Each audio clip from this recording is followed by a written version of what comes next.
The so-called blow molding is to extrude or inject thermoplastic resin or plastic to obtain a tubular billet. Heat it to a softened and melted state.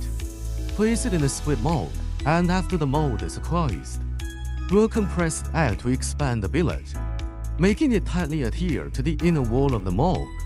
After cooling and demolding, a hollow product is obtained.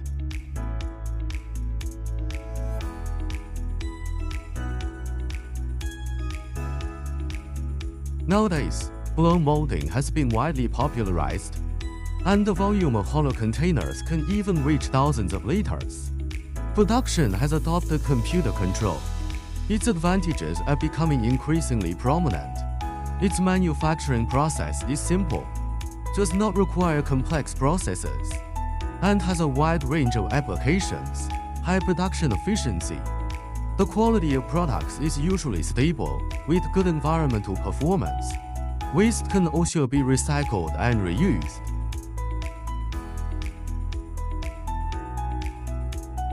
Blow molding has a wide range of applications, and in building materials, this process can be used to make windows, door panels, and partitions.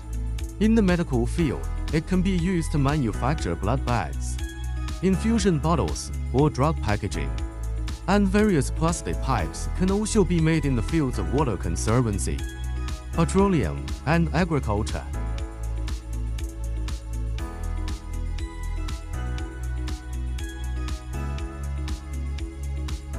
Blow molding technology is a highly advanced plastic processing technology, and through continuous innovation in modern technology, this process will reach a new height.